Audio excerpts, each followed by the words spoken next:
Muito bom dia, senhoras deputadas e senhores deputados. Vamos então iniciar a nossa sessão e começo por cumprimentar o senhor desembargador Manuel Soares e a senhora juíza Carla Oliveira, da Associação Sindical dos Juízes Portugueses, que estão presentes nesta audição por força de um requerimento apresentado pelo PSD e, por isso, como tive já a oportunidade de esclarecer, iniciaremos a audição justamente com a intervenção do grupo parlamentar que o requereu. Queria agradecer a vossa presença. Como veem, isto não é um covil de malandros. Daria de imediato a palavra ao Sr. Deputado Carlos Abreu Amorim para, nos termos do requerimento apresentado, fazer a primeira intervenção. Peço desculpa, Sr. Presidente, antes da primeira intervenção, só um esclarecimento. Portanto, o Grupo Parlamentar do PSD fará esta primeira intervenção, depois seguir-se-á e depois faz-se uma ronda. Os restantes. No final, intervirá no grupo parlamentar do PSD para ter a oportunidade de intervir também a seguir à resposta às questões que colocaram no requerimento. Muito bem, muito obrigado, Sr. Presidente. Queria cumprimentar, em primeiro lugar, o Sr. Juiz Desembargador Manuel Henrique Ramos Soares e a Sra. Juíza Carla Oliveira, Secretária-Geral e Presidente, respectivamente, da Associação Sindical de Juízes Portugueses. O Grupo Parlamentar do PSD tinha já pedido há algum tempo esta audição. Esta audição, a nosso ver, tinha uma razão de ser que era óbvia e que se prende, desde logo, e sem outro tipo de considerações, com aquilo que está disposto e que está escrito no parecer que a Associação Sindical de Juízes Portugueses enviou a esta primeira comissão no âmbito da discussão das alterações ao Estatuto.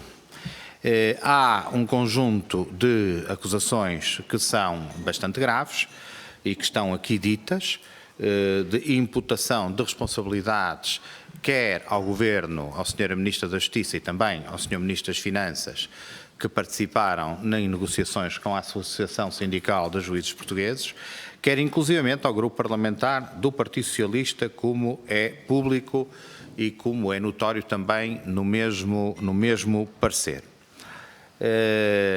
Esta audição esteve marcada para uma data anterior, foi posteriormente, por motivos que a Associação Sindical considerou inafastáveis, foi adiada e, seguidamente, houve notícias na imprensa acerca de um acordo entre a Associação Sindical de Juízes e o Governo sobre esta matéria das alterações ao Estatuto, particularmente na parte remuneratória, já que nas demais parecia existir pelo menos um princípio de acordo, nomeadamente em relação a um grande leque de matérias e de normas. A Sra. Ministra da Justiça esteve cá muito recentemente, na semana passada, e não fez notícia de qualquer acordo. Não sabemos, para além de algumas informações muito esparsas, sobre qual é a situação que existe neste momento em relação às negociações. Sabemos que elas foram retomadas, não sabemos do seu conteúdo, não sabemos exatamente em que das matérias que estavam em disputa e designadamente da questão remuneratória, o que é que ficou ou não ficou acordado, mas sabemos uma coisa, e isto é preciso ser dito, é que, independentemente das questões que estão transcritas no parecer da Associação Sindical dos Juízes Portugueses, das questões relativas, digamos assim, a queixas já virem praticamente no início da década de 90, não há dúvida nenhuma que aquilo que se passou, designadamente, a partir de abril de 2016, estou aqui a ler a data que está na página 6 do parecer da Associação Sindical dos Juízes Portugueses, a experiência do grupo parlamentar do PSD é que praticamente sempre que reuniu com a Associação Sindical dos Juízes Portugueses, quer com a atual direção, quer com direções antecedentes, foi dito desde o final de 2015 que a situação estava em vias de ser resolvida. Não houve praticamente nenhuma audição da Sra. Ministra da Justiça nesta primeira comissão, e direi mesmo mais, no Parlamento, em plenário, queria dizer, que não fosse dito que a questão estava a ser tratada e estava em vias de resolução. Nós temos anúncios da parte do Governo e da Sra. Ministra da Justiça, praticamente desde o início de 2016, eu não consigo deixar de recordar, e peço desculpa de o fazer aqui, mas a reunião não era privada, era uma reunião pública, na primavera de 2017, ter reunido, juntamente com outros membros do grupo parlamentar do PSD, aqui presentes, com a anterior direção da Associação Sindical dos Juízes Portugueses, que me asseguraram que as matérias que são relativas à questão remuneratória terem praticamente a garantia, obviamente não juridicamente sindicável, de que seriam incluídas no orçamento que estaria já em preparação, designadamente o orçamento de 2018. Eu exprimi na altura, recordo-me bem, as minhas dúvidas sobre essa situação, que já não era a primeira vez que isto acontecia. De facto, essas minhas dúvidas acabaram por ser confirmadas pela realidade. Isso não aconteceu em 2017, não aconteceu em 2018, e agora que chegamos a 2019, e a um ano eleitoral, e ainda por cima um ano duplamente eleitoral, porque estamos nas vésperas das eleições europeias e há alguns meses das eleições legislativas, parece que, segundo notícias que ainda não estão confirmadas, e sobretudo reitero e sublinho porque nos parece ser um facto bastante assinalável e até direi mais sintomático, a Sra. Ministra nada disse nesta primeira comissão há uma semana atrás sobre isto. Parece que se terá chegado a um acordo que entrará em vigor, quiçá, talvez, para o próximo orçamento. Eu não sei, estamos a lidar com magistrados e com magistrados judiciais, mas quase que me vem à vontade de começar por perguntar, obviamente, em primeiro lugar, como é que decorreram as negociações, se essas negociações tiveram um bom desfecho ou não, que promessas é que foram feitas, que garantias é que essas promessas serão ou não efetivadas, se nos podem indicar aqui, desde já, em que medida é que direi mesmo, as reivindicações, as exigências dos senhores magistrados foram ou não satisfeitas, e se têm alguma ideia do montante orçamental que essas alterações eventualmente computariam, embora obviamente reconheça que não deveria ser essa explicação dada pela Associação Sindical, mas obviamente pelo próprio Governo, mas como o Governo não o fez neste momento, é a Associação Sindical que aqui nesta sede que o fazemos.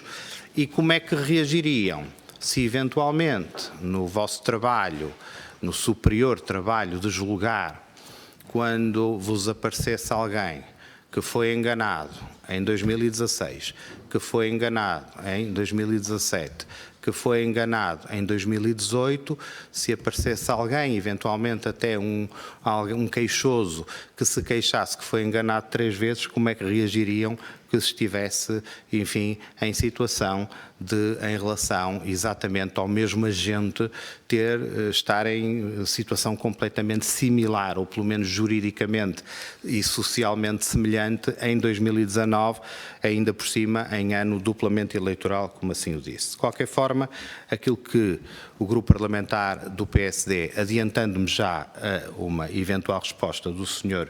Presidente da Associação Sindical dos Juízes Portugueses, se existir acordo, o PSD fica contente. O PSD fica contente porque um acordo é sempre melhor em política, não é só nos tribunais, do que qualquer demanda, como se costuma dizer, mas do que qualquer contenda.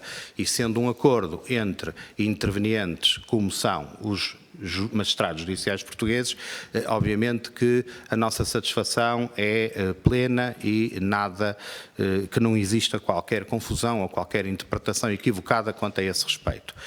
Agora, o acordo tem um preço, nós gostaríamos de saber qual era o preço, gostaríamos de saber qual era esse acordo, gostaríamos que não fosse e que não estivesse o Sr. Presidente da Associação Sindical dos Juízes Portugueses na situação de nos estar aqui a explicar um acordo, mas o próprio Governo, porque era esse que em primeiro lugar teria essa entidade, que teria o dever de nos informar, de informar o Parlamento e de informar os cidadãos sobre os termos do acordo.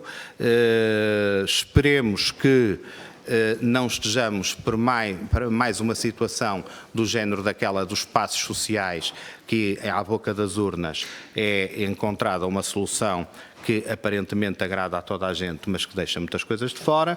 Esperemos que isso não seja e terminaria agradecendo ao Sr. Presidente a sua compreensão por dizer que o grupo parlamentar do PSD gostaria de saber e de que lhe fosse narrada a situação e o pé em que está neste momento as negociações e se os magistrados portugueses confiam efetivamente que aqueles que não cumpriram a sua palavra desde que tomaram o poder acerca da resolução imediata, próxima, quase vizinha da situação da questão remuneratória, agora no final da legislatura estão em condições de fazer aquilo que não fizeram. Muito obrigado, Sr. Presidente. Muito obrigado, Sr. Deputado Carlos Abreu Amorim. Sr. Presidente, tem a palavra. Muito obrigado. Sr. Presidente da Primeira Comissão, Sr. Deputado Bacelar Vasconcelos, Srs. Deputados, eu queria, em nome dos juízes portugueses que aqui representamos, cumprimentar Vossas Excelências e agradecer a disponibilidade para nos ouvirem numa matéria tão essencial como é o Estatuto dos Juízes. E queria aqui fazer uma à parte, pedindo já, relevando a compreensão do Sr. Presidente para as hesitações que fomos tendo ao longo do tempo, não apenas na entrega do parecer, fomos falhando sucessivamente os prazos e também naquilo que tem a ver com a nossa presença aqui, pedimos um adiamento, penso que é sabida a razão, nós não queríamos vir aqui numa situação de indefinição e, portanto, agradeço a compreensão do Sr. Presidente da Primeira Comissão para esse facto. Se o Sr. Presidente me autorizar, eu faria uma breve exposição sobre aquilo que nos parece relevante e depois colocar-me-ia à disposição dos Srs. Deputados para as questões que tivessem por pertinentes. Os Srs. Deputados já dispõem do parecer que nós enviámos oportunamente, que é um parecer extenso, que condensa as questões que nos parecem importantes e nós preparámos também para hoje uma súmula das propostas que aqui vamos trazer e apresentar, que entregaria ao Sr. Presidente e depois faria chegar aos Srs. Deputados, penso que estão aí 10 ou 12 exemplares. Isto é apenas uma súmula daquilo que nós vamos sugerir aqui como propostas de alteração. Srs. Deputados, a importância estruturante do nosso Estatuto, naquilo que é o equilíbrio dos poderes do Estado, é uma evidência que penso que dispensa discussão e que nos responsabiliza a todos. Gostaria aqui de citar, a este propósito, o Sr. Presidente da República, na cerimónia de abertura do ano judicial deste ano, passo a citar: de todos nós depende defendermos um estatuto profissional e financeiro que corresponda àquilo que, de modo cada vez mais rigoroso, todos os dias reclamamos dos zeladores pela justiça: isenção, discrição, sentido de serviço, primado da instituição sobre a projeção pessoal, sacrifício de outras carreiras alternativas, privadas, públicas ou políticas, competência, trabalho, dedicação sem limites. De todos nós depende não pretendermos almejar da parte dos guardiães da justiça tudo isto, regateando-lhes estatuto, condições e meios, ou odiando-os indefinidamente, assim insinuando o caminho, sempre problemático, de formas de intervenção sociolaboral revestidas de especial natureza e acuidade, por tocarem as funções de soberania e a sua percepção pela comunidade nacional. Fim de citação das palavras do Sr. Presidente da República. Este processo de revisão foi aberto pelo Governo em abril de 2016 e é sabido que nem tudo correu muito bem nestes 3 anos. Cada um dos interlocutores envolvidos, nós, o Governo, os seus deputados, os grupos parlamentares, terá a sua análise própria sobre o que passou. Da nossa parte, Srs. Deputados, quero dizer que nós consideramos esse capítulo encerrado. No entanto, para desfazer algum equívoco que ainda possa subsistir, não gostaria de deixar de dizer uma coisa que, embora sendo óbvia, penso que deve ficar aqui expressa e registada. A nossa associação representa 2.300 juízes, que são 95% de todos os juízes nos tribunais, de todas as instâncias e jurisdições. Coletivamente, os juízes não têm partido, nem têm ideologia, nem programa político. O nosso partido é a justiça, a nossa ideologia é o Estado de Direito Democrático e os direitos humanos, e o nosso programa é servir o povo com independência, dignidade e a máxima competência que conseguirmos alcançar. Os desencontros, os protestos, as palavras mais enérgicas que tivemos de dizer, que reconhecemos que aqui e ali possam ter sido incómodas, não foram contra o Parlamento, não foram contra os seus deputados, não foram contra o Governo ou contra a Sra. Ministra da Justiça, nem contra o partido político A ou B. Nós respeitamos todos os interlocutores políticos por igual e as nossas divergências são conjunturais e não têm cor partidária. Srs. deputados, como sabem, nos últimos meses foi possível reabrir as conversações com o Governo sobre matérias que a certa altura tinham ficado fora da discussão e foi alcançado um consenso que permitiu ao Governo formular um conjunto de propostas de alteração que merecem o nosso acordo. E segundo a informação que recolhi do gabinete da Sra. Ministra da Justiça, ainda ontem, estas propostas chegaram ao Sr. Deputado, que é relator do grupo de trabalho, penso que foi constituído no âmbito desta Comissão, e, portanto, desconheço a tramitação e o caminho que as propostas tiveram dentro desta Casa. Para nós, aquilo que foi acordado com a Sra. Ministra foi que a Sra. Ministra faria chegar à primeira Comissão as suas propostas de alteração do Estatuto nas normas que consensualizou com os juízes. E, portanto, nós damos como cumprido da nossa parte, da informação que a Sra. Ministra da Justiça nos transmitiu através do gabinete, que as propostas chegaram cá. Nós sabemos bem que a competência legislativa para aprovar ou não aprovar essas propostas é de Vossas Excelências, Srs. Deputados. Da nossa parte, a esse propósito, queremos apenas salientar que confiamos que os Srs. Deputados, representantes de todos os grupos parlamentares, cumprirão aquilo que nos disseram nas reuniões preparatórias que tivemos, que não inviabilizariam um acordo que fosse alcançado entre os juízes e o Governo. E aqui abria já um parênteses para responder ao Sr. Deputado se confiamos naquilo que aconteceu, e a minha resposta é sim, confiamos. O acordo que fizemos com a Sra. Ministra, a consensualização do texto que fizemos, nós damos-lo como assente, damos-lo como alcançado de boa fé e, portanto, na parte que antecedeu a chegada do texto a esta Comissão, para nós não há nenhum problema. Bom, isso os Srs. Deputados terão de ver. Naturalmente, como acabei de dizer, a competência legislativa para aprovar aquele texto ou não é dos Srs. Deputados e, como é evidente, estamos também à disposição dos Srs. Deputados para responder a alguma questão que tenham tempo. Mas, por economia de tempo, eu ia concentrar a nossa exposição num conjunto de matérias que estiveram fora desta nova fase de conversações com o Governo, que subsistem na proposta de lei e que nos suscitam ainda grandes reservas e, em alguns casos, até mesmo oposição expressa e decisiva. Há um pano de fundo que só é visível para quem trabalha diariamente nos tribunais, que, a nosso ver, inquinou algumas soluções propostas pelo Estatuto e que explica muitas das preocupações que os juízes têm vindo a manifestar. Algumas dessas soluções têm apenas valor simbólico, mas é por isso mesmo que são importantes. Nos últimos anos temos assistido a um agigantamento da gestão nos tribunais e uma asfixia da independência interna dos juízes.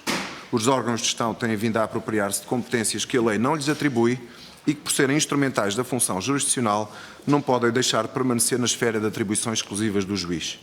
Os conselhos superiores e os presidentes dos tribunais querem se transformar em órgãos de gestão de processos e até, por vezes, interferir nas decisões dos juízes sobre a tramitação desses processos, como se a independência do juiz se devesse resumir aos atos de julgamento e de decisão. Vejam este exemplo, Srs. Deputados. O Conselho Superior da Magistratura deliberou há tempos que as decisões dos juízes sobre atos que em cada processo devem ser materializados com cópia física em papel, ainda que preferidas ao abrigo de poderes que estão expressamente atribuídos ao juiz por portaria, não têm de ser cumpridas pelos funcionários judiciais antes de serem homologadas previamente pelos juízes presidentes ou pelo próprio Conselho. Notem bem esta aberração, Srs. Deputados. Do que se está a falar é da homologação administrativa de despachos judiciais que têm por objeto o conteúdo do processo que o juiz tramita e que tem de decidir, sob pena de atuação disciplinar ou de reflexo negativo na classificação de serviço do juiz. Pouco nos importa se esta deliberação foi tomada de boa fé e com boa intenção, como estamos convencidos que foi. O que nos importa é que ela abra porta a interferências administrativas na esfera jurisdicional que consideramos simplesmente inaceitável. E é, portanto, à luz deste Pano de fundo destes cuidados redobrados que devem ser ponderadas as questões que aqui vamos elencar como essenciais. Porque se não pararmos agora, é o nosso entendimento, se não pararmos agora de fazer este caminho, amanhã a interferência há de mesmo estender-se ao modo de condução dos julgamentos e à própria substância das decisões. No primeiro plano das nossas preocupações estão 8 normas que, a nosso ver, contendem com o princípio da independência e devem, por isso, ser modificadas, sem que isso altere a estrutura de base do Estatuto. Elas estão nesse documento que já está na posse dos seus deputados. A amarelo são as partes que nós achamos que deveriam ser acrescentadas e a encarnado aquelas que deveriam ser. E, portanto, eu aqui abreviaria, porque os seus deputados têm à vossa frente, mas gostaria de, apesar de tudo, referi-las brevemente. Garantias de desempenho. Artigo 6º-B. Nós não conseguimos perceber como é que se chega a uma redação de uma proposta de estatuto e se deixa de fora nas garantias de desempenho da função aquilo que é o primeiro valor da jurisdição, que é a independência. E, portanto, por razões que nos parecem tão óbvias, nós achamos que uma das garantias de desempenho tem que ser expressamente assegurada ao juiz. Não é só a dignidade, a qualidade e a eficiência do serviço, mas é também a sua independência. Relativamente ao dever de cooperação, Srs. Deputados, nós também não conseguimos perceber a lógica de instituir um dever de cooperação que é absolutamente óbvio, que nem precisaria de estar consagrado no Estatuto, porque esse dever é um dever geral que existe e que onera todas as pessoas que exercem funções públicas, que é cooperar com os outros órgãos do Estado, mas mesmo considerando-se que é necessário fazer referência expressa ao dever de cooperação, nós pensamos que não tem nenhum sentido que ele tenha uma direção unilateral. Quer dizer, estabelecer o dever de cooperação dos juízes com os órgãos de gestão naquilo que são as competências de gestão dos órgãos e não estabelecer o correspectivo dever de cooperação dos órgãos de gestão de juízes com os juízes naquilo que é a execução das suas competências jurisdicionais, abre a porta a leituras enviesadas da norma que nós não nos parece, que nós pensamos que não são aceitáveis. E, portanto, aquilo que nós propomos, Srs. Deputados, é que se consagre no Estatuto o correspectivo dever de cooperação dos juízes, presidentes e dos órgãos de gestão dos tribunais com os juízes naquilo que é o exercício pelos juízes da função que constitui o coração do sistema de justiça, que são as funções jurisdicionais. Uma outra norma, o artigo 83H, diz-nos essa norma quais são as infrações graves e, a certa altura, fala-se no incumprimento injustificado de pedidos de informação, os que os Srs. Deputados estão a ver, ali a linha F. Nós sugerimos que se acrescente que esse incumprimento só terá relevância disciplinar se as instruções, se os pedidos de informação, as deliberações ou os provimentos não contenderem direta ou indiretamente com as atribuições legais da administração da Justiça dos magistrados judiciais. Como os Srs. Deputados poderão ver no parecer, esta proposta já tinha sido formulada inicialmente pela Associação, não foi atendida, mas para nós a questão tem a ver com a circunstância de existirem exemplos recentes bem negativos de ordens dadas pelo Conselho Superior da Magistratura, alegada e formalmente no exercício das suas atribuições, mas que na prática e na substância contendem com o exercício independente da atividade jurisdicional. Por exemplo, aquela que referi há pouco, esta ordem em que o Conselho se arrogou o poder de homologar previamente um despacho de um juiz dado num processo. Nós consideramos estas ordens ilegais e não podemos aceitar que a revisão do Estatuto lhes dê legitimação, ainda que indireta, através de uma redação que nos parece pouco feliz. Há depois duas questões, Srs. Deputados, que estão parcialmente resolvidas na proposta de lei, mas não estão totalmente resolvidas, que têm a ver com o direito à audiência pública e com o direito de impugnação no Supremo Tribunal de Justiça das deliberações do Conselho Superior da Magistratura. Srs. Deputados, recentemente o Tribunal Europeu dos Direitos do Homem, num caso posto por uma juíza portuguesa contra o Estado português, proferiu uma decisão da qual resulta, e nós devemos ser cuidadosos no cumprimento dessa jurisprudência, da qual resulta que o Estado português está obrigado a assegurar aos juízes, no exercício da ação disciplinar, o direito a uma audição pública. E não estabelece nenhuma distinção, não diz que é só para as penas superiores à suspensão, como está aqui. E também considera o Tribunal Europeu que o princípio do processo justo e equitativo obriga a que aos juízes seja garantido o direito de reapreciação da matéria de facto considerada provada no Conselho, quando haja recurso para o Supremo Tribunal de Justiça, e também esse princípio foi definido sem restrição. E, portanto, nós achamos que que estas normas são positivas porque vão no sentido da jurisprudência do Tribunal Europeu, mas são insuficientes porque não acolhem completamente aquilo que é a jurisprudência do Tribunal Europeu na medida em que deixam de fora atuações disciplinares onde o Tribunal Europeu não fez distinção. Há depois uma outra norma, Srs. Deputados, o artigo 136, que é claramente uma questão simbólica e até conceptual, mas que para nós é importante. O Conselho Superior da Magistratura é o órgão superior de gestão e disciplina da magistratura judicial. Esta é a formulação constitucional e é a formulação do atual Estatuto de Magistrados Judiciais.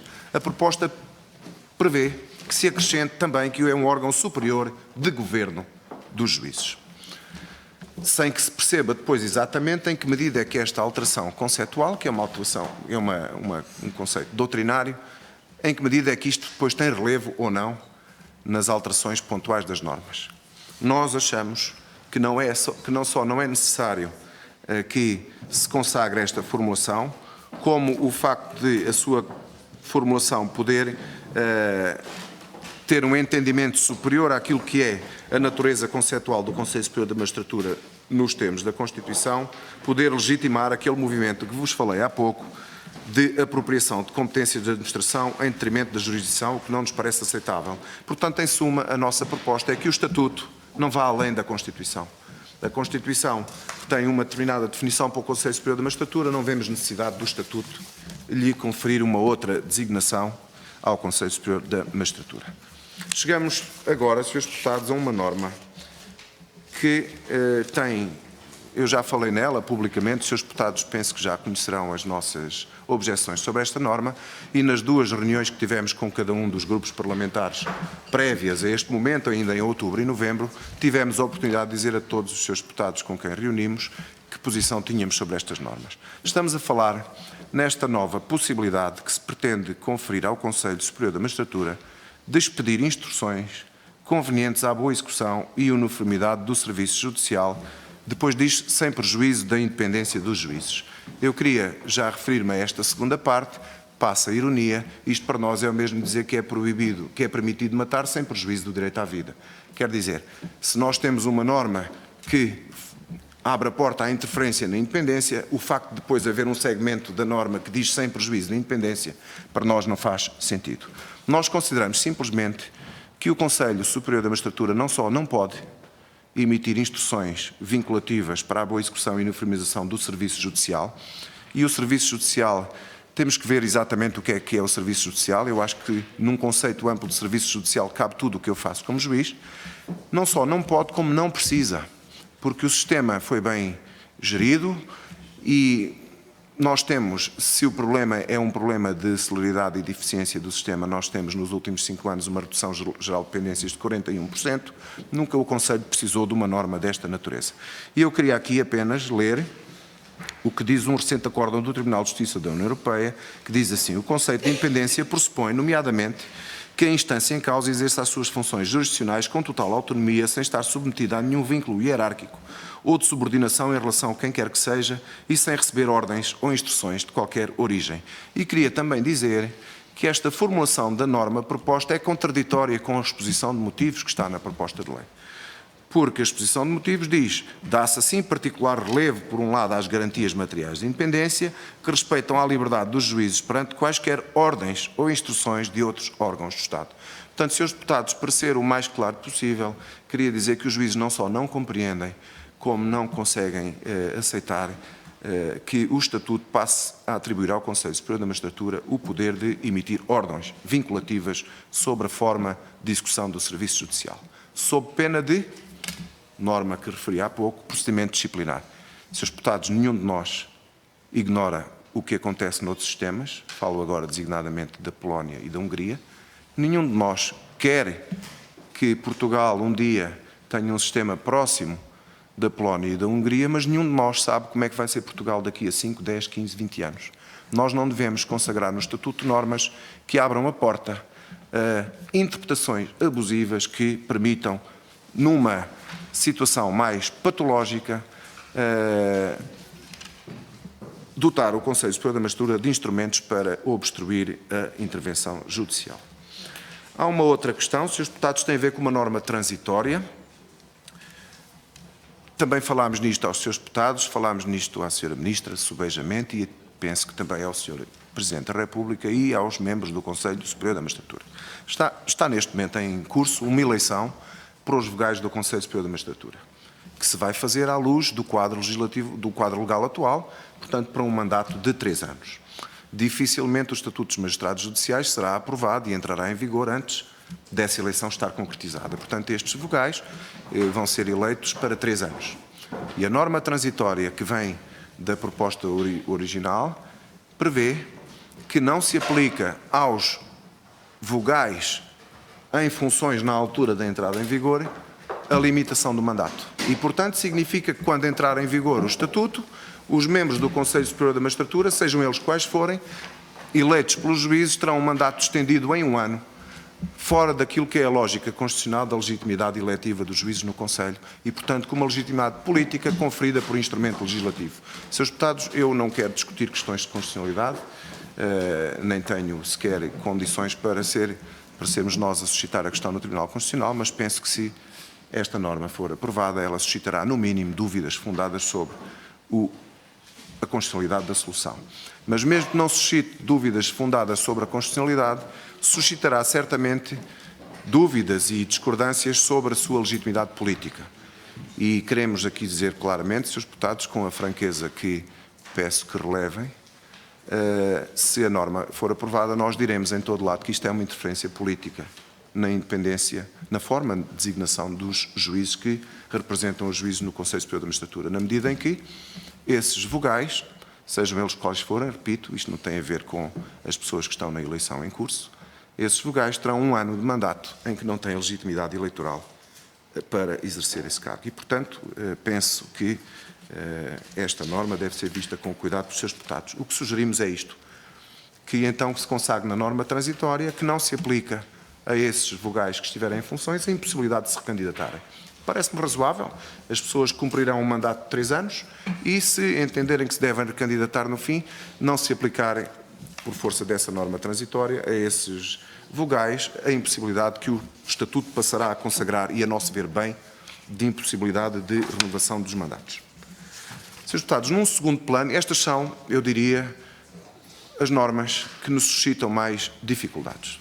Há um segundo plano em que nós gostaríamos de ver o Estatuto aprofundado e que tem ainda a ver com a independência. E são propostas de alteração que aqui deixamos que aprofundam aquilo que é para nós o regime de incompatibilidades adequado aos juízes. Numa tem a ver com a proibição de atividade política. A formulação que foi encontrada parece-nos insuficiente, porque talvez permita que eu, como juiz, exerça atividade política ou partidária não pública, mas ainda assim não certa. Se eu tiver envolvimento com um partido político naquilo que é o ambiente próprio dos partidos políticos, mas ainda assim reservado, os Srs. Deputados têm que decidir se isto é lícito ou não. Ou se isto deve ser lícito ou não. Nós achamos que não. Nós achamos que um juiz não deve ter nenhuma atividade política ou partidária, seja ela pública ou privada, para além daquilo que é a expressão do direito de votar e de ter opinião. Isso, como é evidente, tem de ser consagrado, seria absurdo que não fosse. Mas não é isso que nos referimos. A formulação que propomos talvez não seja a melhor, Srs. Deputados, mas confio que encontrem uma boa solução para impedir que os juízes possam dedicar-se a atividades partidárias que não tenham natureza pública, mas que ainda assim sejam, pelo menos eticamente, ilegítimas, como nós achamos que serão. Há uma outra norma que tem a ver com incompatibilidades, a pertença dos juízes aos órgãos do futebol e dos desportos profissionais. Nós congratulamos finalmente por ter sido possível consagrar isto na lei. Nós juízes, o Conselho Superior de Magistratura bate-se por isto há 20 anos, já fez sucessivas recomendações aos juízes para não aceitarem essa pertença, mas os juízes, por razões diversas, que não me cabe aqui sequer comentar, têm feito isso. Nós achamos muito positiva esta restrição, mas queremos-la levar um pouco mais além, de forma a ser claro que esta proibição inclui também a participação em órgãos das sociedades anónimas desportivas, porque, na verdade, os clubes de futebol é que participam nas competições desportivas, mas há órgãos das sociedades anónimas desportivas que, não participando diretamente nas atividades desportivas, ainda assim devem estar, a nosso ver, englobadas na proibição. Outra questão, Srs. Deputados, tem a ver com a natureza das comissões de serviço. Nós não conseguimos perceber porque é que alguém que seja Ministro da Justiça, Secretário de Estado da Justiça, Diretor-Geral da Administração da Justiça, cargos relevantes que possam ser exercidos por alguém que seja juiz, porque é que estes cargos vão de ser considerados uma comissão de serviço equiparada à Comissão Judicial? Isto não tem nenhuma equiparação à Comissão Judicial. Quer dizer, não há nenhuma razão, a nosso ver, para que alguém que exerce cargos no Governo, que são cargos claramente de confiança política e que, a nosso ver, tenho aqui que dizer, deviam até ser incompatíveis com o exercício da atividade judicial, como é que é possível que se consagre no Estatuto uma equiparação que nunca existiu e que, a nosso ver, não faz sentido? Se alguém com toda a legitimidade quiser exercer cargos dessa natureza, pois muito bem falo-á, de acordo com aquilo que é o regime que a lei prevê, mas não ficará a beneficiar de uma equiparação artificial que, a nosso ver, é desprestigiante, quer para o exercício de funções governativas, quer para o exercício das funções judiciais, porque mistura água e azeite quando nós achamos que não deve ser misturado. Srs. Deputados, ainda também uma questão que tem a ver com a designação dos juízes presidentes de tribunais. Isto não é muito compreendido e eu percebo que os Srs. Deputados possam não concordar connosco. Mas nós achamos que os juízes presidentes de primeira instância deviam ser eleitos pelos juízes. Porquê? Porque é o sistema que está experimentado, é o sistema que conhecemos e é o sistema coerente. É assim nos tribunais superiores, nos supremos, nas relações, e nunca o Conselho Superior de Magistratura deixou de poder exercer as suas funções de gestão pela circunstância dos presidentes de tribunais não terem sido designados por si diretamente.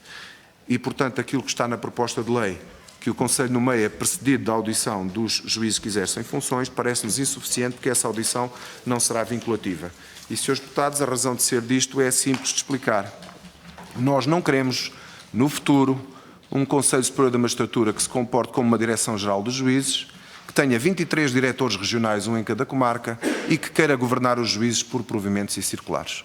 E, portanto, achamos que esta ligação hierárquica de alto a baixo é perigosa e, Srs. Deputados, peço-vos que ponderem isto com espírito aberto e que percebam que a nossa ideia não é uma ideia que tem a ver com questões corporativas de querer que os presidentes sejam os delegados sindicais no Tribunal, isso nunca aconteceu e não iria acontecer, tem apenas a ver com, mais uma vez, fechar a porta a riscos que nós achamos que não devem ser corridos. Última questão, Srs. Deputados, um compromisso que assumi com os juízes das regiões autónomas e fiz este desafio publicamente ao Sr. Presidente do Governo Regional dos Açores, nas 5ª Jornadas Açorianas de Direito, em 8 de novembro, e o Sr. Presidente do Governo Regional dos Açores comprometeu-se publicamente a interceder, a fazer diligências no sentido de ver se isto tinha solução.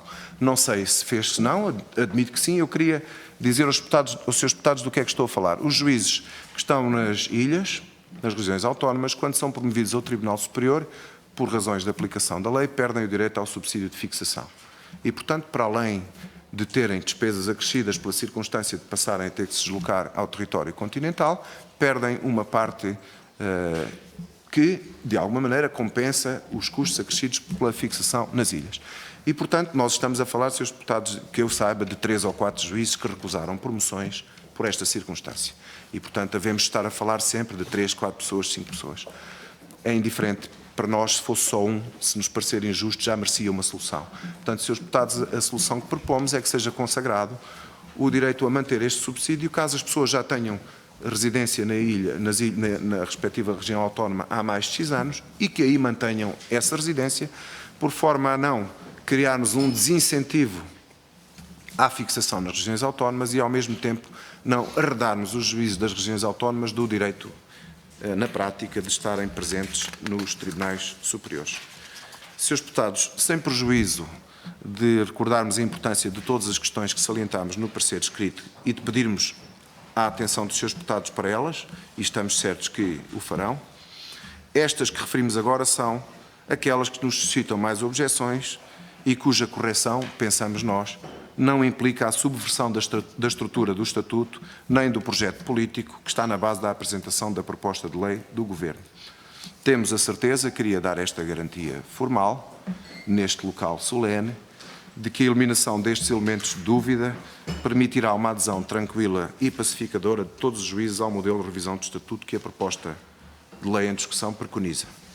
Colocamos à disposição dos Srs. Deputados. Queria apenas responder agora diretamente à questão do Sr. Deputado, para dizer isto. Nós, como o Sr. Deputado ouviu, encerramos o capítulo da contestação. E, portanto, está na história. O nosso parecer, feito na altura em que tem esse conjunto de matérias tratadas, porque nos pareceu na altura que era importante tratá-las. Naquilo que tem a ver com o conteúdo, a substância das propostas que a Sra. Ministra da Justiça fez ao Parlamento, queria dizer o seguinte. Ao Parlamento? Sim, ao Parlamento. Na véspera da primeira Assembleia Geral de Juízes, que iria eventualmente convocar uma greve, penso que em 3 de novembro do ano passado, a Sra. Ministra fez-nos chegar uma proposta que dizia isto.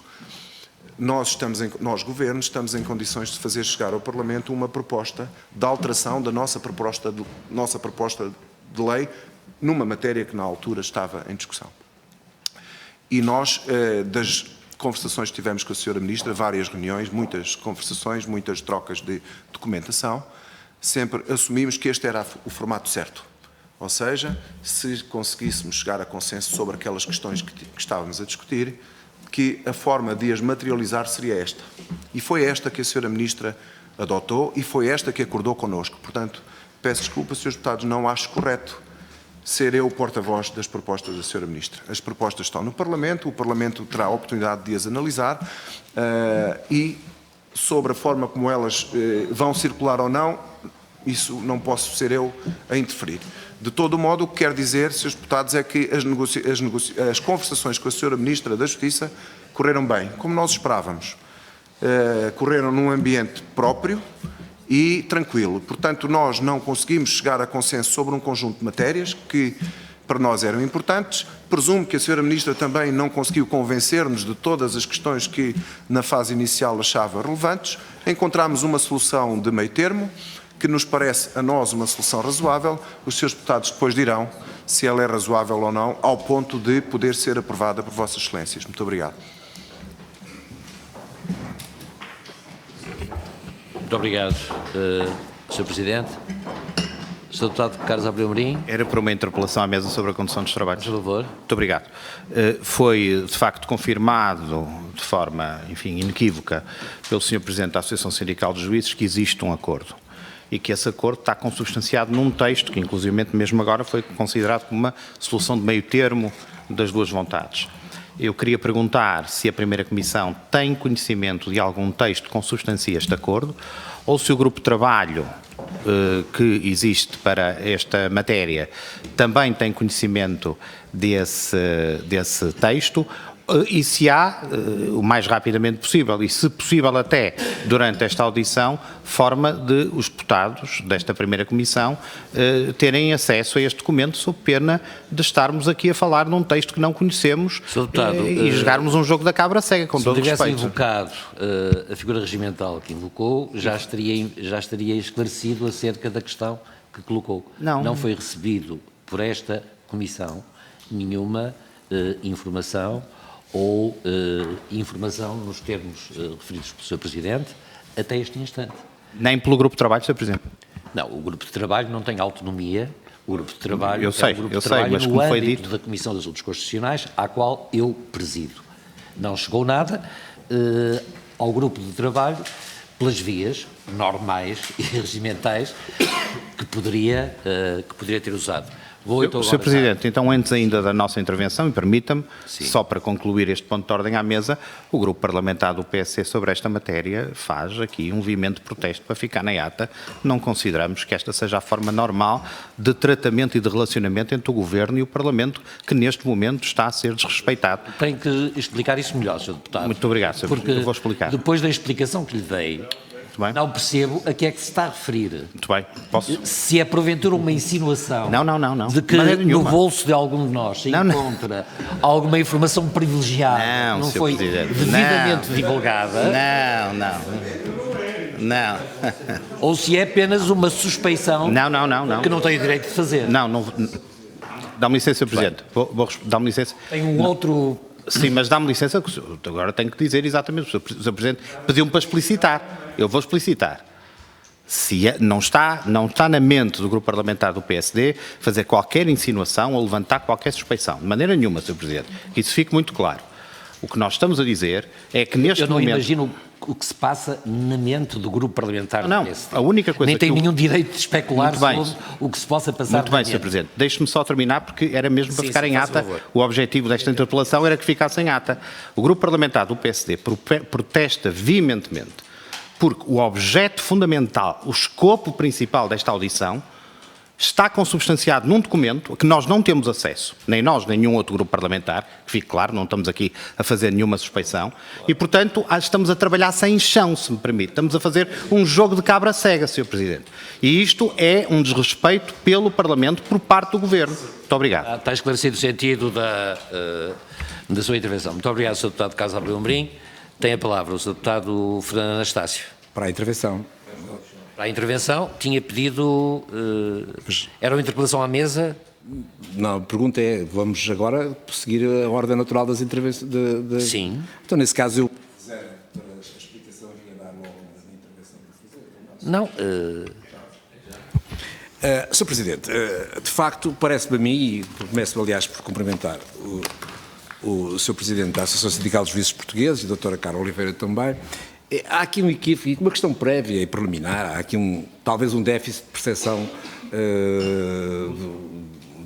não é mútuo, não, é muito próprio, é mesmo caso ele é mesmo do deputado Carlos Abreu Amorim, que parece que não está a perceber, ou pelo menos que nesta fase da discussão não entende os procedimentos de natureza parlamentares e de como é que decorre, aliás, isto... permite-me a imagem, seria muito estranho, vamos pegar a título de exemplo, talvez, por exemplo, no Orçamento do Estado, quando nós todos sabemos que há uma proposta de orçamento e que chega à Assembleia da República, aliás, como qualquer proposta de lei que chega à Assembleia da República, a partir daí, obviamente, a responsabilidade e o mandato e a legitimidade constitucional para intervir nessas propostas é da Assembleia da República, que tem expressão através dos seus deputados.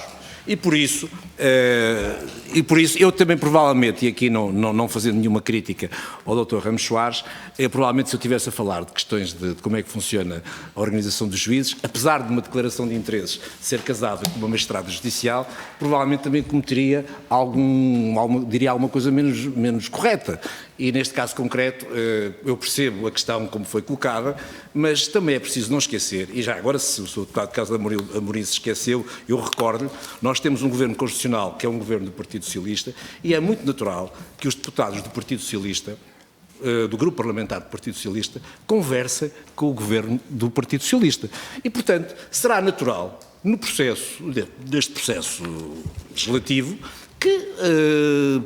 aliás, porque o Governo já nem teria legitimidade sequer para apresentar aqui qualquer proposta, porque isso já está devolvido aos Parlamentos, será natural que se houver e se existir, e existindo algum acordo que pressuponha a alteração do texto legislativo que aqui está neste momento em apreciação, o Grupo Parlamentar do Partido Socialista, na sua qualidade de Grupo Parlamentar Socialista, terá suporte, com certeza, a essas alterações. E por isso eu nem percebo esta dificuldade de perceber o problema da parte do teu Carlos Abreu Amorim, quer arranjar um incidente, pois com certeza, mas haverá com certeza, num momento próprio, a solução para tratar destas questões.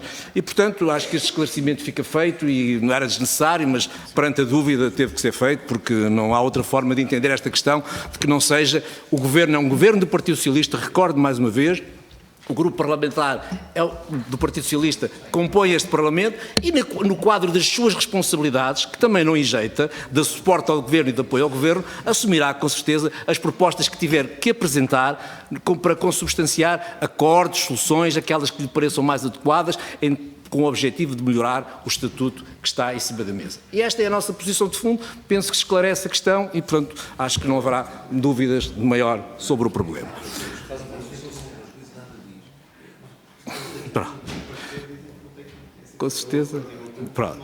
Agora, entrando propriamente na apreciação e portanto, aliás, agradeço a exposição do Dr. Manuel Ramos Soares, que de alguma maneira tocou aqui já, pelo menos identificou e já reiterou, aliás, não é novo, as posições que aqui trouxe, já constam do seu parecer. Aliás, também fazendo um apelo à memória, porque da mesma maneira que referiu reuniões já aqui com diferentes grupos parlamentares, teve-as com certeza com o grupo parlamentar do Partido Socialista, como deve ter tido com outros grupos parlamentares. Eu estive naquelas que houve com o grupo parlamentar do Partido Socialista, com o Dr. Ramos Soares, e tive também com outras, com a sua antecessora também, a Dra. Isabel Paupério, e portanto recordo-me o que lá disse, e também provavelmente o PSD saberá, e admito que as questões que hoje aqui colocou, algumas já nos tinha colocado no passado, e admito que as tenha colocado também aos demais grupos parlamentares. São posições, são os entendimentos da Associação Sindical dos Juízes Portugueses. Nós, enquanto grupo parlamentar, obviamente que iremos olhar para elas. Aliás, como já tivemos reiteradamente a oportunidade de dizer que sobre esta matéria do Estatuto não temos nenhuma área, não temos qualquer área que não seja suscetível de ser tratada, de ser mexida, de ser alterada. Nós assumimos a proposta na sua totalidade e a nossa capacidade de a tratar, de a alterar e de a melhorar na sua plenitude, seja na componente remuneratória, seja na componente de outras questões. Aliás, apesar do parecer, que eu, se permite-me a brincadeira, será um meio parecer que apresentou, porque só apresentou metade do parecer, houve outra parte que disse que não iria pronunciar-se. Portanto, nós iremos, apesar de só termos, então, permite-me, um meio parecer, vamos na mesma apreciar a questão na sua globalidade.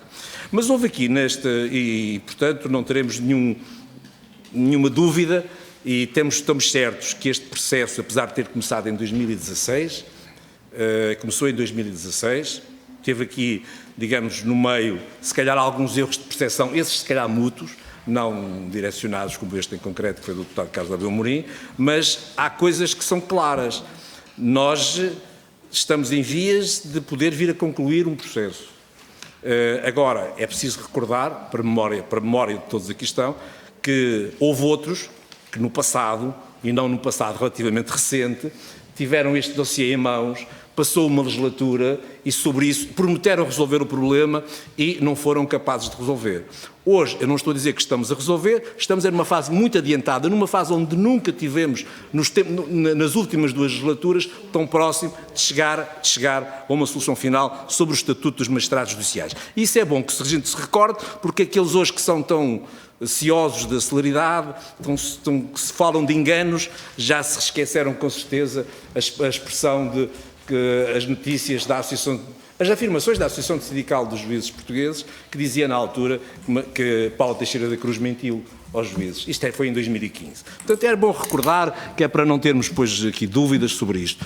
E, portanto, esta é a posição, procurar entendimento, vamos olhar para estas questões, mas há aqui umas 2 ou 3 coisas que eram essas as questões que lhe queria colocar agora, já que fez a intervenção de fundo, para que explicitasse. Pôs aqui alguma questão sobre legitimidade, não é legitimidade propriamente, sobre o mecanismo de eleição, aliás, até no vosso parecer eu reparei que a certa altura questionam de alguma maneira até a legitimidade do próprio Presidente do Supremo Tribunal de Justiça, quando fazem uma comparação entre a forma que ele é eleito só pelos membros do Supremo e depois dizem que o Vice-Presidente do Conselho Superior da Magistratura é eleito pelos seus pares e fazem aqui digamos, uma comparação de legitimidade. E depois também falam aqui sobre agora, nomeadamente sobre a questão dos juízes presidentes das diferentes comarcas, defendendo claramente a questão da eleição. E, portanto, articulando tudo isto com uma outra leitura que fazem da questão das instruções. E a pergunta é, e deu até aqui um exemplo num caso concreto, e eu queria fazer uma pergunta concreta, se essa homologação desse despacho se era sobre matéria de natureza jurisdicional, ou seja, se o que estamos aqui em causa é uma intervenção em matéria de natureza jurisdicional ou não. Porque não é relevante, obviamente, saber, portanto, para aferirmos a independência do juiz, o que é que estamos em causa, se é uma homologação sobre um despacho que tinha em matéria estritamente jurisdicional, obviamente que é um fator de preocupação. Se não é, terá que ser olhado numa outra perspectiva. Não estou a dizer que não tem que ter preocupação, vamos lá, mas são coisas diferentes. Portanto, queria que me dissesse, e portanto, depois até, aliás, de facto, já hoje fez aqui outra vez a referência à Polónia e à Hungria, no seu texto faz amplamente uma referência à Polónia e à Hungria, e eu, de facto, tenho alguma reserva em de conseguir perceber, pelo menos, esses medos, vou-lhe chamar medos, que é porque, ou reservas, ou prudências, porque perspectivou isso para a frente, e dizer, fazer uma leitura e uma analogia que decorrerá das propostas que estão em cima da mesa, potenciarmos uma solução parecida à Polónia e à Hungria em relação às questões do sistema judicial. Eu tenho alguma dificuldade em configurar isso dessa forma, mas por isso, porque nem parece que isto esteja na percepção que os portugueses têm sobre esta realidade em relação à independência da nossa justiça versus comparativamente com esses países que eludiu. Estas são questões que obviamente nos preocupam e, de alguma maneira, portanto, é importante para nós percebermos a dimensão e a importância que a Associação Sindical dos Juízes coloca em foco nestas questões para chegar a este tipo de comparações entre estes sistemas judiciais. Queria também ainda, e isso agora já para terminar, relativamente a 2 ou 3 questões que referiu ainda sobre a vossa proposta, que tem a ver essencialmente com a questão da expressão, que fez-me um enfoque muito especial na questão de governo, da expressão governo que ali é colocada. Hoje, constitucionalmente, o Conselho Superior da Magistratura tem a responsabilidade da gestão dos juízes. Qual é a leitura, e a pergunta é concreta, qual é a leitura que faz, porque depois disse que este conceito não era densificado de governo, qual é a leitura, digamos, suscetível de poder, obviamente, discordar do que é que entende como isto de governo? Porque, no fundo, a palavra em si, só por si, não traz um problema. Pode trazer depois em função qual é a dimensão que se lhe quer dar. E hoje, eu também consigo encontrar, sem grande esforço, alguma similitude de significado entre governo e gestão. Não vejo, mas percebo a preocupação e queria de alguma maneira que deixasse. Outra questão tem a ver com a matéria dos provimentos, que é uma outra das coisas que é muito tocada. Os provimentos sempre foram uma coisa que eu ouvi falar que existiam no sistema judicial e na forma usadas como procedimentos de gestão e de resolução dos problemas, de instruções, entre aspas, digamos assim, para a boa organização do sistema de justiça. Tentando fazer aqui um esforço da leitura sobre estes documentos, não percebi ou não encontrei uma mudança substancial, digamos assim, na natureza e no conteúdo destes experimentos. Mas percebo que a Associação Sindical dos Juízes Portugueses faz essa leitura e por isso eu também pedia que de alguma maneira aqui densificasse. Está bem que eu sei que associa depois à questão disciplinar, é essa outra questão, mas pergunto-lhe como é que vê, não existindo provimentos, porque a certa altura diz nos vossos textos que não fazem sentido, como é que articula a relação entre o Conselho Superior da Magistratura e os juízes, na perspectiva da organização dos tribunais, naquela componente que não é a função jurisdicional, ou seja, tem a ver com a organização da boa eficácia do sistema judicial e, obviamente, na nossa perspectiva e na perspectiva do Grupo Parlamentar do Partido Socialista, tem que haver uma solução que permita, e perdoe-me a expressão, o governo, agora deu a dizer com alguma ironia, o governo da magistratura. Muito obrigado. Muito obrigado, Sr. Deputado Anastácio. Tem a palavra o Sr. Deputado José Manuel Pereza. Muito obrigado, Sr. Presidente, senhoras e senhores deputados. Quero cumprimentar a delegação da direção da Associação Sindical dos Juízes Portugueses e não colocarei nenhuma pergunta, farei apenas 3 brevíssimos comentários. O primeiro é para assinalar a importância de ter havido um acordo. Isso para nós era, como dissemos, creio que desde o primeiro momento, se não me falha a memória, era a questão essencial e por isso nos comprometemos a, durante este processo, não criar qualquer ruído no Parlamento, desde logo, que perturbasse aquilo que é uma negociação política muito complexa, com a vivacidade que têm que ter as boas negociações e que agora conduz a um resultado. E, portanto, primeiro ponto, queremos nos congratular com esta circunstância que é muito importante para os juízes portugueses, seguramente, e para a justiça em Portugal. Segundo lugar, quero também sublinhar a importância das propostas que nesta súmula nos vêm reiterar e quero assumir o compromisso, como devo fazer e como faço com sinceridade, assumir o compromisso de, da parte do Grupo Parlamentar do Bloco de Esquerda, as analisar e, porventura, em alguns dos casos, as veicular para um documento de propostas de alteração que estamos a preparar para a próxima terça-feira, data final estabelecida há pouco por acordo para a entrega das propostas de alteração. E, finalmente, o terceiro comentário, que não quero deixar de fazer, diz respeito a esta circunstância tão, enfim, tão inesperada de sermos agora confrontados com uma proposta de alteração que o Governo faz chegar, enfim, ao Parlamento através de alguém. Sabemos que isto não passou pela Comissão e, portanto, isso está fora de questão, não vale a pena voltarmos a essa novela. Eu compreendo bem, evidentemente, numa lógica de bom senso, eu compreendo bem que o Governo é um Governo do Partido Socialista e, portanto, há uma relação privilegiada do ponto de vista político ou de confiança política com o Partido Socialista. Sucede que o Governo, sendo do Partido Socialista e, portanto, não negando nada disso, é também o Governo do país.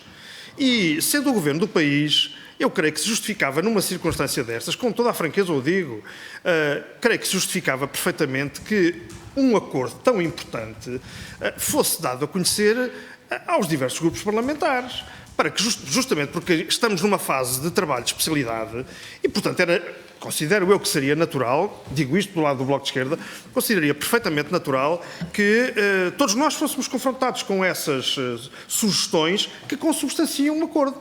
Portanto, não vejo nenhuma necessidade, enfim, reconheço que há alguma lógica política, mas com franqueza, acho que, enfim, um processo mais aberto poderia ter sido muito melhor, porque eu compreendo que o Partido Socialista queira, como diz o deputado Fernando Anastácio, queira assumir o dever de ser o veículo, com certeza, dado que o Governo já não vai fazer uma proposta de alteração à sua própria proposta. Compreendo que o Partido Socialista queira ter esse dever. Mas, é verdade, mas falemos com franqueza. O Partido Socialista quer assumir esse dever e quer assumir esse protagonismo. E, portanto, quer tirar dividendos disso. Do ponto de vista político, é óbvio que é assim. Portanto, eu creio que se teria sido avisado que pudéssemos ter seguido um outro procedimento. Não foi. Desde que aquilo que consubstanciou o acordo seja trazido para a nossa decisão e que possa contribuir para para um desempenho estabilizado por parte da magistratura judicial, por nós não haverá nenhum... Não fizemos ruído anteriormente, não o faremos agora. Mas não quero deixar de fazer este reparo, porque, enfim, não creio que tenha sido o melhor procedimento. Mas sobre isto já não vale a pena falar mais, avancemos e quero agradecer-vos uma vez mais o vosso depoimento. Muito obrigado. E queria, se não se importa, Sr. Presidente, pedir desculpa, porque eu hoje estou de grupo de trabalho em grupo de trabalho e já de seguida às 5 horas tenho que ir para a sala 9 para um outro grupo de trabalho. Peço-vos desculpa de não ficar. Muito obrigado. Muito obrigado, Sr. Deputado José Manuel Pereza. Tem a palavra o Sr. Deputado João Oliveira. Muito obrigado, Sr. Presidente. Queria, naturalmente, começar por cumprimentar o Dr. Manuel Soares, a Dra. Carla Oliveira, em representação da Associação Sindical dos Juízes Portugueses, agradecer o contributo que aqui nos deixaram com os elementos que já adiantaram para a nossa reflexão. Naturalmente também já tinha tido a oportunidade na audiência que solicitaram ao Grupo Parlamentar do PCP de tomar nota de algumas das questões que aqui hoje já foram colocadas e que de resto elas próprias já estão consideradas nas 112 páginas de parecer que enviaram à Assembleia da República relativos a esta proposta de lei, e naturalmente que as circunstâncias desta audição de hoje não permitem detalhar todos os aspectos que estão considerados nessas 112 páginas de parecer. Há algumas questões de maior relevância que eu ainda assim gostaria de colocar neste questionamento que queria aqui fazer, mas naturalmente queria ainda antes disso fazer um registro para um problema que nos parece que é hoje mais que evidente, um problema de sucessivo anacronismo da abordagem destas questões relacionadas com a alteração aos estatutos dos magistrados judiciais. Há um problema óbvio de anacronismo que resulta da opção política que o anterior governo fez de introduzir alterações à orgânica judiciária sem fazer as correspondentes alterações ao estatuto dos magistrados judiciais e, portanto, ter empurrado para uma outra legislatura, e essa foi uma opção política deliberada do anterior governo, de empurrar para outros a responsabilidade que era sua, de fazer a correspondente alteração aos estatutos dos magistrados judiciais relativamente às alterações da orgânica judiciária que foram assumidas por si próprios, e há naturalmente um anacronismo, continua a haver um anacronismo, considerando que estamos a poucos meses de terminar esta legislatura e estamos agora a discutir essas alterações aos estatutos dos magistrados judiciais, ainda por cima com, eu vou remeter para as palavras do meu camarada António Filipe na discussão da generalidade, ainda por cima com o elefante no meio da sala, que é a questão remuneratória, excluída dessa proposta inicial, dessa versão inicial da proposta de lei, e portanto há aqui de facto um problema de sucessivos anacronismos na forma como estas questões foram sendo abordadas e discutidas, porque as alterações aos estatutos dos magistrados judiciais têm uma ligação umbilical com a própria orgânica judiciária, e isso, as soluções ou a abordagem disruptiva que foi assumida não apenas pelo anterior governo, mas já neste atual mandato, acabam por terminar um conjunto de dificuldades que é evidente. Eu não sei se o Sr. Deputado Carlos Abreu Amorim, na comparação que fez com os espaços sociais, estava efetivamente a querer dar relevância ao critério eleitoral como critério político para a abordagem a estas coisas, mas se era efetivamente essa a intenção, eu queria dizer que da parte do PCP esse tipo de consideração merece o nosso total repúdio, porque consideramos que questões desta natureza e desta relevância não podem ser abordadas em função de critérios eleitorais e de ganho ou perda eleitoral. Nem sequer estou certo de que eventuais protagonismos que possam resultar da apresentação desta ou daquela proposta para a solução deste problema se possam reconduzir a essa circunstância, e estou em crer que se alguém as quiser reconduzir a essa circunstância, só poderá fazer asneira na solução que estas questões merecem.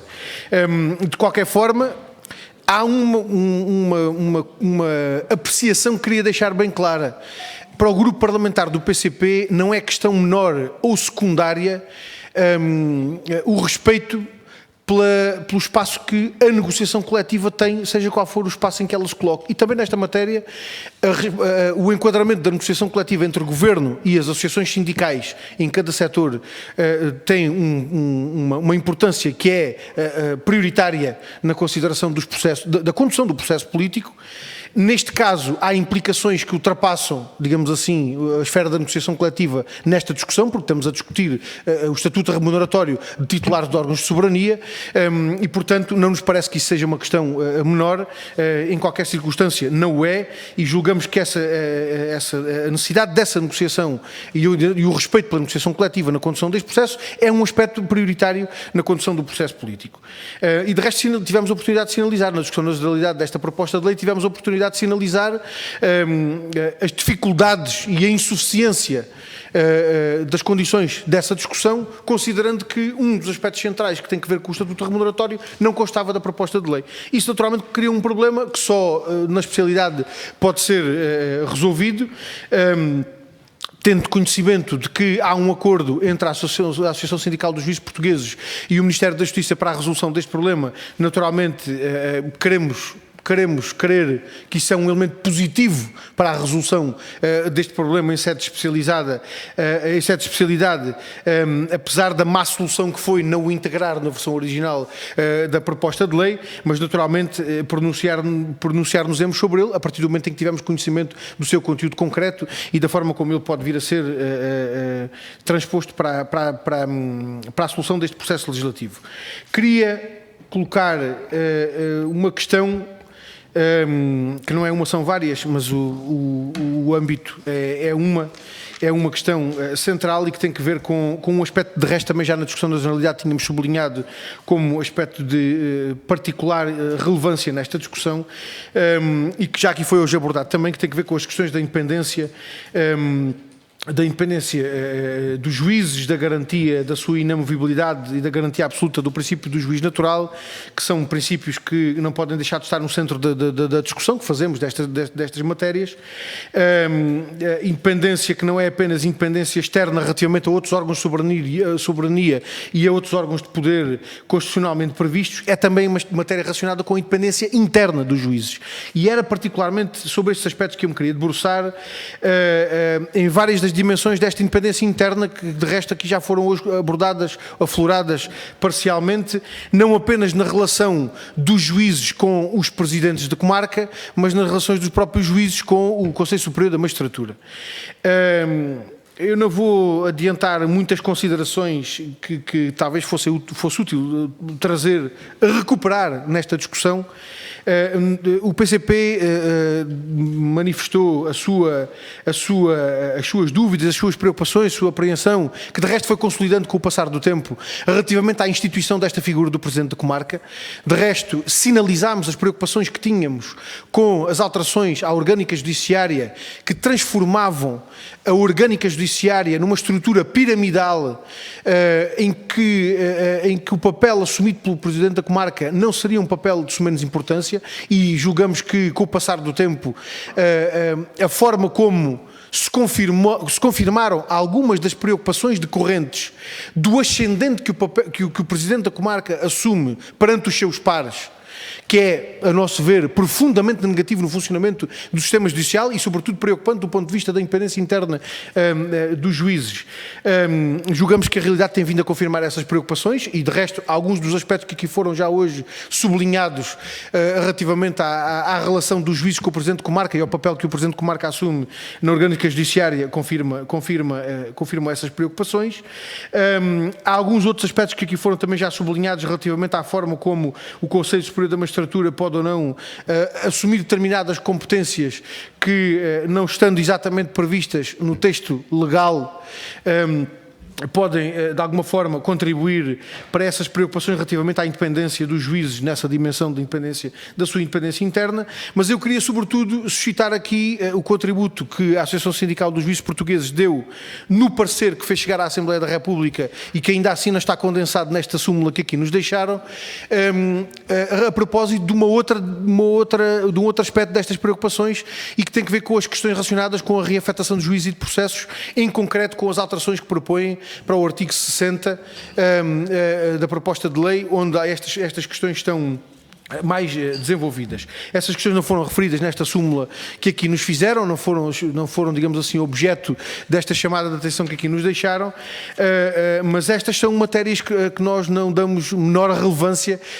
do que as outras que já referi na relação com o Presidente de Comarca e na relação com o Conselho Superior da Magistratura e gostava que nos pudessem de alguma forma adiantar os critérios que consideraram nestas alterações que propuseram ao artigo 60 em relação às questões que têm que ver com a reafetação de juízes, a reafetação de processos e com as competências do Conselho Superior de Magistratura no âmbito dos movimentos judiciais e da agregação de mais do que um juiz ou tribunal da mesma comarca. Julgo que é sobretudo nesta segunda parte que se concentra a proposta que adiantaram, mas gostaria que, para além dos elementos que já nos deixaram de reflexão em relação às outras dimensões da independência interna dos juízes, também em relação a estas questões nos pudessem adiantar os critérios que consideraram relevantes para sugerirem aquelas propostas de alteração em relação ao artigo 60.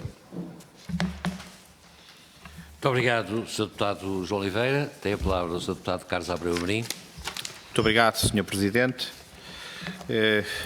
Infelizmente, os nossos temores iniciais vieram-se a confirmar, porque, pegando na expressão do Sr. Deputado António Filipe, que foi agora aqui referida também pelo Sr. Deputado João Oliveira, há aqui algo de incontornável que nós, nesta audição, não podemos evitar, não podemos fingir que ela não existe e que está a prejudicar até,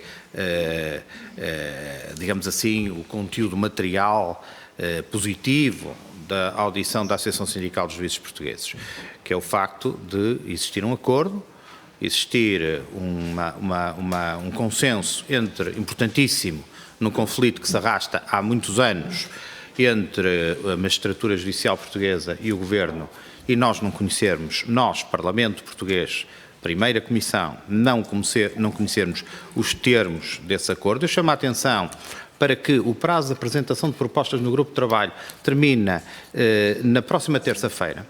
E, portanto, nós estamos neste momento a menos de uma semana de terminar o trabalho nesse grupo constituído expressamente para esta matéria e, pura e simplesmente, não sabemos de que é que estamos a falar. Estamos a fazer, como disse há pouco, usando uma expressão popular, a fazer um jogo de cabra cega, e poderíamos ter avançado um bocadinho nesta matéria. Há um aspecto em relação ao qual eu tenho que dizer aqui, não se trata de aproveitamentos políticos, e se calhar em primeira intervenção do grupo parlamentar do PSD não foi cabalmente compreendido, embora eu julgue que sim, por parte dos senhores representantes dos demais grupos parlamentares.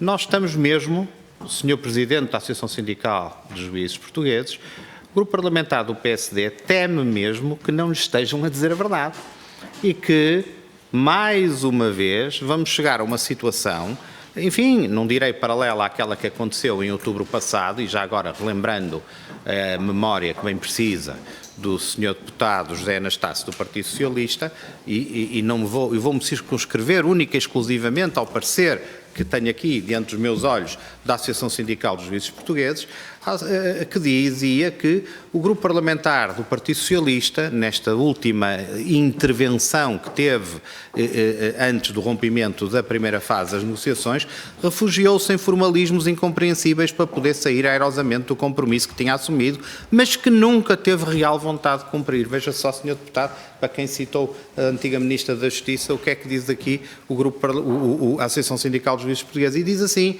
como se alguém de boa fé e razoável pudesse aceitar terminar um processo de negociação desta forma aviltante, Sr. Deputado. E, portanto, encerrando esta fase histórica que nunca deveria ter sido reaberta de forma contraproducente, como foi pelo Sr. Deputado do Partido Socialista, dizer o seguinte, e para que fique muito claro: o grupo parlamentar do PSD analisará o acordo logo que o texto esteja disponível, e reiteramos que já o deveria ter sido, para a seriedade e para a dignidade deste processo e, sobretudo, do respeito entre o Governo e o Parlamento, já o deveria ter sido atempadamente antes desta audição, para proveito da mesma. Em segundo lugar, o PSD fica contente pela existência do acordo, independentemente do conteúdo. É boa notícia que exista um acordo, mas o PSD não passa cheques em branco. E, portanto, a nossa posição, independentemente da satisfação que temos a priori pela existência do acordo, dependerá da análise criteriosa dos termos em que esse acordo estiver disposto. E, como é evidente, estes indícios, todos eles, o historial desta situação, inclusivamente deste último episódio, não oferecem garantias, pelo contrário. É fundamental perceber porque é que a Sra. Ministra da Justiça esteve nesta Comissão há uma semana atrás e nada disso, quando o acordo, pelos vistos, já existia. E, portanto, sim, mais ou menos uma semana, não vamos discutir dias e horas e mudanças de hora, não é? Portanto, foi há alguns dias, há pouco mais de uma semana, se é por aí, então vamos longe.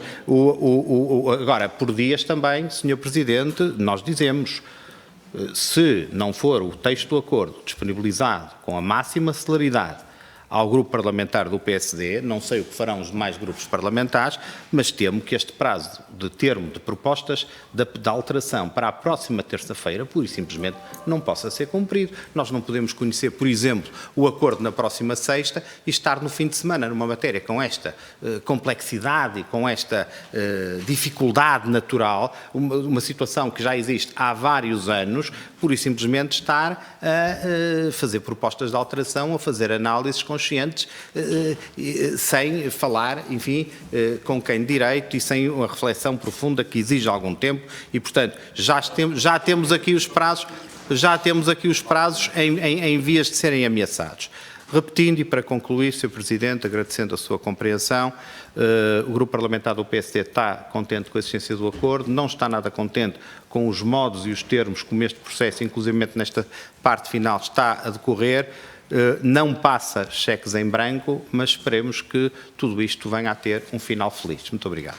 Muito obrigado, Sr. Deputado Carlos Abreu Amorim. Permite-me só uns Uma interpelação à mesa. Sim, Faça favor, Sr. Deputado. eu só queria dizer o seguinte, e para descansar o espírito do Sr. Deputado Carlos Abreu Amorim. Há um grupo de trabalho, como o Sr. Deputado Carlos Abreu Amorim conhece, apesar de não integrar-se, a representação do PSD estava lá o Deputado Carlos Peixoto. Esse grupo de trabalho foi constituído na primeira comissão, já fixou um prazo com vista à entrega de propostas, que é precisamente na próxima terça-feira, e o objetivo desse grupo de trabalho, como sabe o Sr. Deputado Carlos Abreu Amorim, não é na reunião seguinte, na quarta-feira, ir votar as propostas que surgirão de cada um dos partidos políticos e por isso aquela preocupação que ele teria de ver as coisas à pressa para poder votar não se vai colocar, que vai ter necessariamente, vai ter necessariamente o tempo. Relativamente à outra questão, que é essencial para esta questão e para esta percepção do assunto, o grupo parlamentar do Partido Socialista, há pouco, pela intervenção que tive a oportunidade de fazer, mas reitero-a, assumiu o compromisso até desta primeira comissão, no quadro das suas competências próprias, que é, no fundo, fazer propostas de alteração, trazer para a apreciação da primeira comissão aquilo que sejam as soluções que o Partido Socialista entenda como mais adequadas e com a fonte de inspiração que entender beber para as consubstanciar. E é isso que faremos para descanso do Sr. Deputado Carlos Abreu Amorim, do Grupo Parlamentar do PSD e também de todos os outros grupos parlamentares. Já não vou discutir sobre questões de metodologia, mas parece-me a mim que não faria sentido outra, nesta fase do processo legislativo, que não fosse qualquer solução, qualquer apresentação, passar por propostas de alteração ao processo legislativo que está em causa. Muito obrigado. Muito obrigado, Sr. Deputado Fernando Anastácio. Esta Casa é soberana e decidirá como lhe cabe as matérias da sua competência. O prazo é para a apresentação da proposta, não é para votação. É apresentação, elaboração. Portanto, como é que nós vamos apresentar a proposta até terça-feira se nós hoje, Penso uma que semana esses antes, não problemas, Sr. conhecemos? Deputado, poderão fundamentar interpelações à mesa no grupo de trabalho, não aqui. Estamos aqui para ouvir a Associação Sindical. Estamos aqui para ouvir a Associação Sindical dos Magistrados Portugueses. Sr. Presidente, tem a palavra.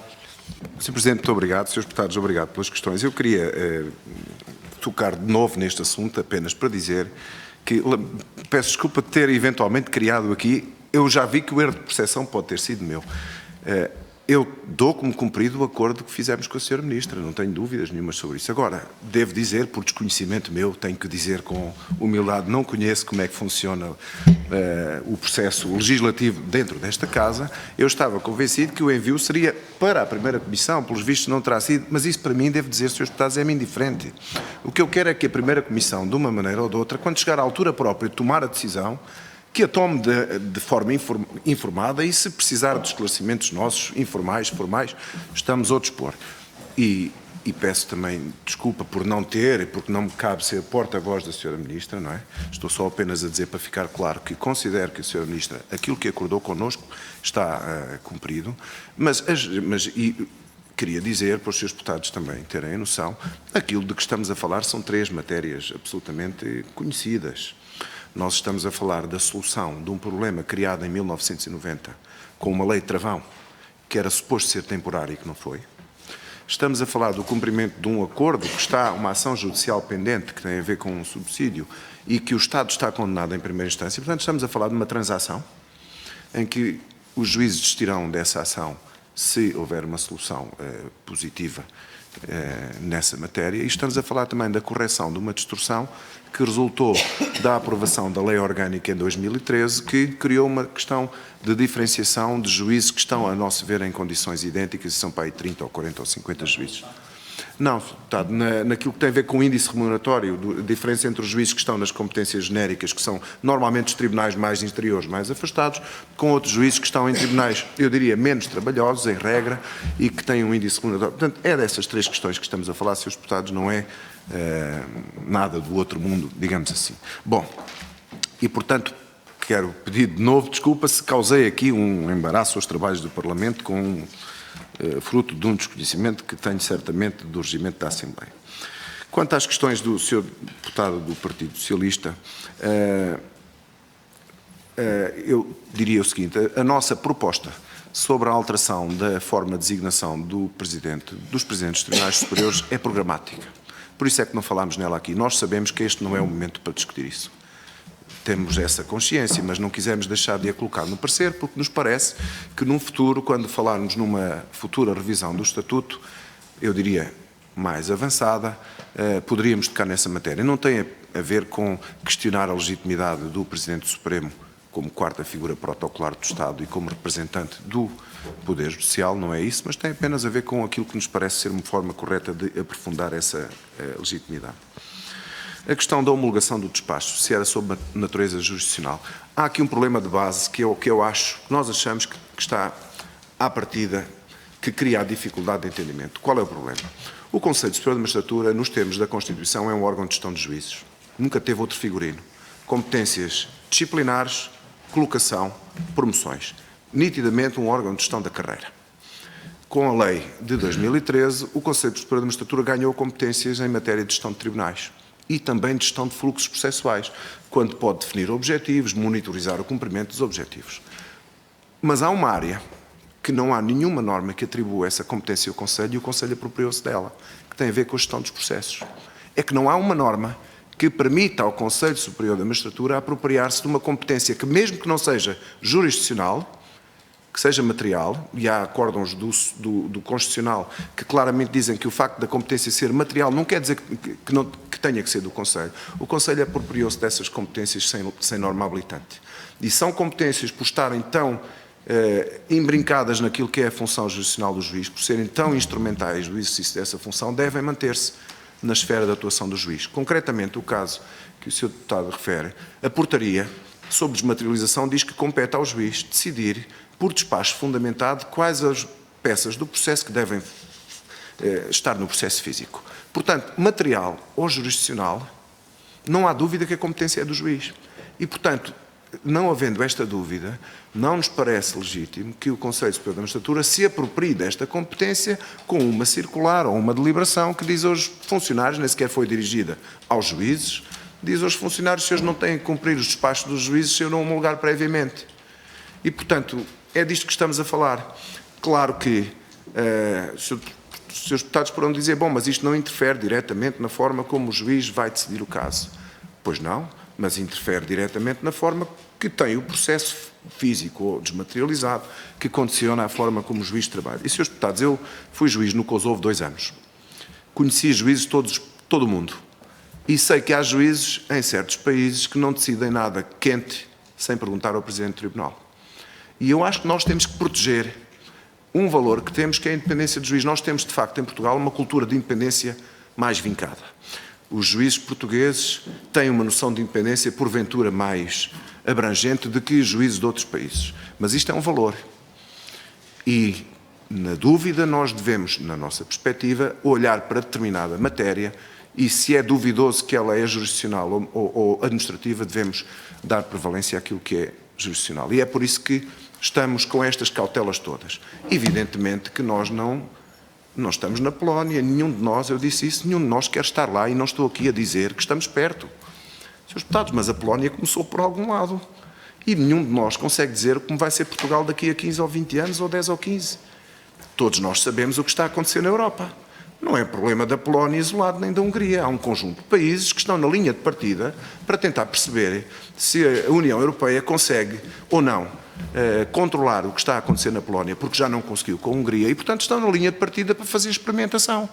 E isso não é de sumenos importância. Por exemplo, no caso da Polónia, isso depois tem implicações não apenas naquilo que é a forma como o país no palco das nações se apresenta, mas tem implicações até nas questões da cooperação judiciária.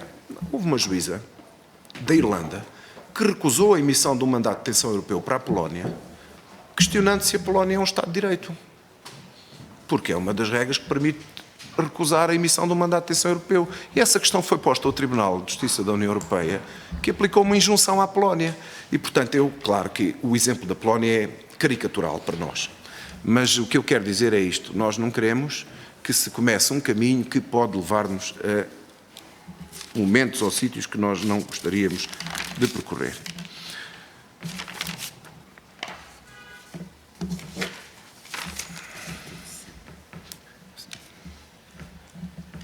A questão do órgão de governo, Sr.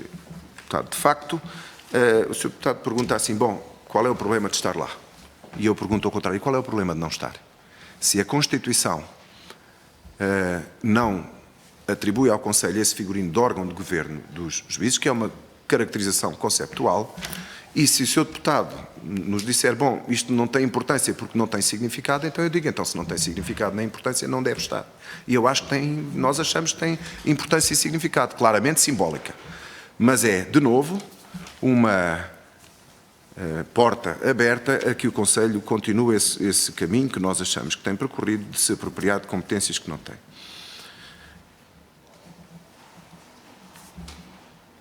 A nossa questão não são os provimentos, Sr. Deputado. O provimento sobre uma matéria claramente administrativa não tem nenhuma dificuldade para os juízes. Os provimentos sobre matérias administrativas, o sistema conhece-os e os juízes trabalham com eles. A nossa dúvida são instruções vinculativas com relevância disciplinar sobre o serviço judicial. Com uma norma destas, Sr. Deputado, ela pode ser bem aplicada e ninguém interferir no serviço judicial, mas nós sabemos que a autoridade se exerce muitas vezes de forma informal, de maneira informal. Quer dizer, um órgão que tem competência disciplinar, que tem competência classificativa e que pode interferir na vida das pessoas que dirige, tem condições de impor, eventualmente em cenários mais catastróficos, as suas posições sem precisar de formalizar, porque há maneiras informais de exercer essa autoridade e é, de novo, esse risco que nós não queremos correr. Sr. Deputado do Partido PCP, nós apoiámos, a Associação de Juízes apoiou a alteração da orgânica judiciária. Não vemos nenhum problema nela. E, portanto, parece-nos que o figurino da presidência do Tribunal, o acervo de poderes dos juízes presidentes, a articulação com os conselhos está bem. Não há, a nosso ver, tirando as questões... Quer dizer, há um ou outro aspecto que estava mal, mas está corrigido.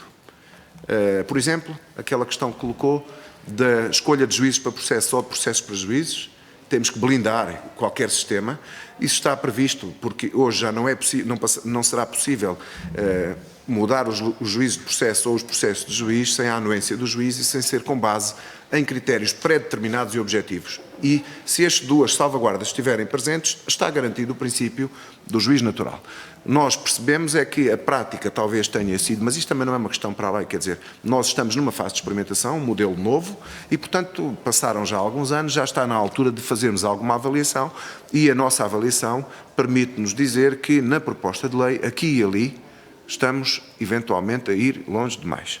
E sei que a fonte inspiradora destas alterações, a Sra. Ministra da Justiça, não se relacionou só com a Associação de Juízes, também se relacionou com os Conselhos Superiores, com os Presidentes dos Tribunais, é natural, ouviu as entidades que tinha que ouvir e, portanto, também inspirou as alterações que propôs naquilo que foi os contributos que recolheu. E não tenho nenhuma dúvida que um conjunto de alterações que nós estamos aqui a dizer que os juízes não concordam, foram propostas pelos órgãos de gestão e quero já dizer também que de boa fé, mas não é por isso que, a nosso ver, deixam de estar erradas.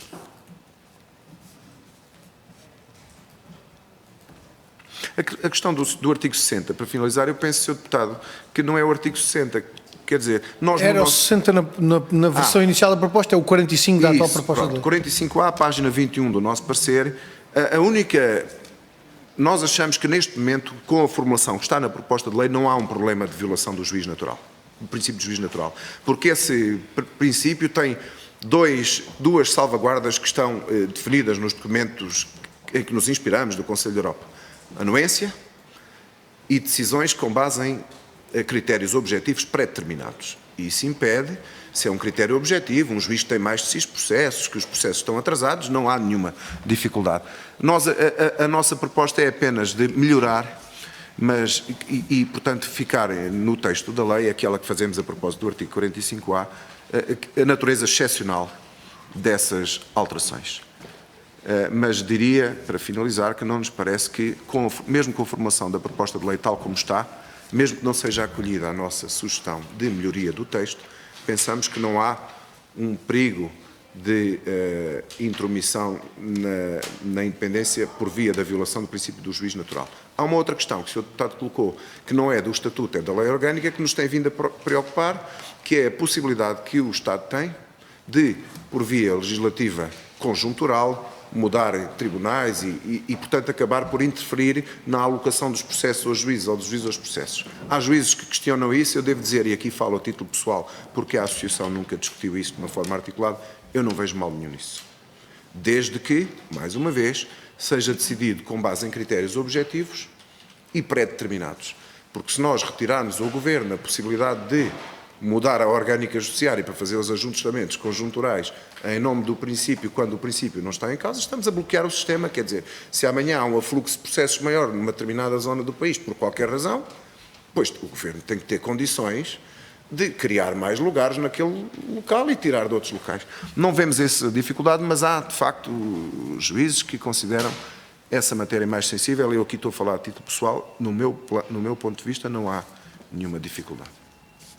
Sr. Presidente, eu penso que terminei as minhas. Se não tiver outra oportunidade, quero então agradecer de novo a atenção da Primeira Comissão, o facto de nos terem recebido e também as perguntas pertinentes e interessantes dos seus deputados. Espero ter correspondido a elas e queria dizer que nós estamos à distância de um telefonema ou de um e-mail. Se os seus deputados dos grupos parlamentares ou a Primeira Comissão, mesmo sem este peso de nos ter aqui, precisar de algum esclarecimento, façam favor de nos contactar.